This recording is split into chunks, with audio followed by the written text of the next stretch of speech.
आज की इस वीडियो में हम कक्षा 12वीं केमिस्ट्री के चैप्टर 8 के 25 महत्वपूर्ण वस्तुनिष्ठ प्रश्न करने वाले हैं, तो वीडियो को अंत तक जरूर देखें।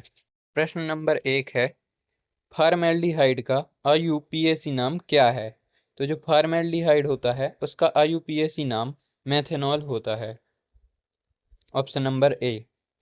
प्रश्न क्रमांक 2, एसिटैल्डिहाइड का आईयूपीएसी नाम क्या है? तो एसिटैल्डिहाइड का आईयूपीएसी नाम एथेनॉल होता है। और दोस्तों, इनके आप सूत्र मुझे कमेंट सेक्शन में कमेंट करके बताइए। प्रश्न क्रमांक 3, एसीटोन का आईयूपीएसी नाम क्या होता है? तो एसीटोन है उसका आईयूपीएसी नाम प्रोपेनॉन होता है। प्रश्न क्रमांक 4, एल्डिहाइड का क्रियात्मक समूह कौन सा है? तो एल्डिहाइड का क्रियात्मक समूह CHO होता है।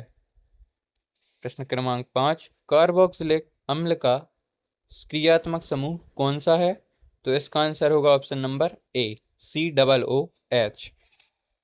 प्रश्न क्रमांक 6, कीटोन का समूह कौन सा है? तो कीटोन का समूह C+O होता है। प्रश्न क्रमांक 7, टॉलेंस परीक्षण किसके लिए होता है? तो जो टॉलेंस परीक्षण होता है वो एल्डिहाइड के परीक्षण के लिए होता है। प्रश्न क्रमांक 8, फेलिंग परीक्षण किसके लिए होता है? तो जो फेलिंग परीक्षण है वो भी एल्डिहाइड के लिए होता है। प्रश्न क्रमांक 9, एस्टीकरण से क्या बनता है? तो हमें इसके नाम से ही पता चल रहा है कि इससे एस्टर बनता होगा, तो ऑप्शन नंबर ए इसका आंसर है।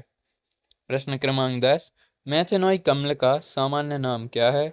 तो जो मेथेनोइक अम्ल है उसका सामान्य नाम फॉर्मिक अम्ल होता है।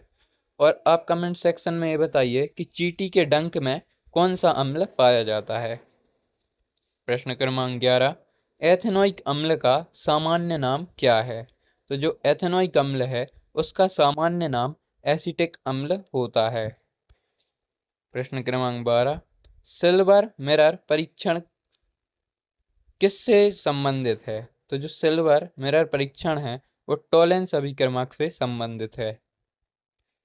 प्रश्न क्रमांक 13, एल्डिहाइड ऑक्सीकरण पर क्या देते हैं या क्या बनाते हैं? तो जो एल्डिहाइड हैं उनका ऑक्सीकरण करने पर कार्बोक्सिलिक अम्ल बनता है। प्रश्न क्रमांक 14, अम्ल प्लस एल्कोहल से क्या बनता है? तो जो अम्ल होते हैं और एल्कोहल उनसे एस्टर का निर्माण होता है, और एस्टर का क्रियात्मक समूह O होता है, इसमें केवल O रहता है, और कीटोन में CO। 15, एसीटोन है, तो जो एसीटोन है वो किस क्रियात्मक समूह का सदस्य है? तो इसका आंसर होगा कीटोन, हम पीछे पढ़ चुके हैं। प्रश्न क्रमांक 6, फॉर्मेलिन किसका विलयन है? तो जो फॉर्मेलिन होता है वो किसका विलयन है? तो हमें नाम से पता चल रहा है, फॉर्म आ रहा है, तो ये फॉर्मेल्डिहाइड का विलयन है। प्रश्न क्रमांक 17, सरलतम एल्डिहाइड कौन सा है? तो जो सरलतम एल्डिहाइड होता है वो इनमें से मेथेनॉल है। मेथेनॉल एल्डिहाइड समूह का सदस्य है। प्रश्न क्रमांक 18, सरलतम अम्ल कौन सा है? तो जो सरलतम अम्ल है वो मेथेनोइक होता है, तो मेथेनोइक अम्ल को सरलतम अम्ल भी कहते हैं। प्रश्न क्रमांक 19, बेंजोइक अम्ल है, तो जो बेंजोइक अम्ल है उसे हम कार्बोक्सिलिक अम्ल भी कहते हैं। Option number A.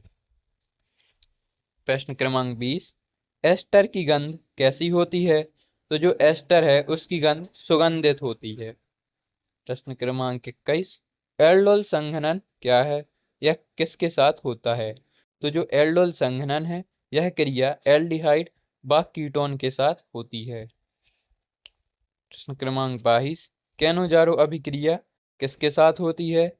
तो ये आपने अभिक्रिया में पढ़ा होगा कि कैनोजारो अभिक्रिया एल्डिहाइड के साथ होती है। प्रश्न क्रमांक 23, कार्बोनिल समूह कौन सा है? तो जो कार्बोनिल समूह है उसे हम कीटोन भी कहते हैं, तो इसका आंसर होगा C+O। प्रश्न क्रमांक 24, एसिटिक अम्ल का सूत्र क्या है?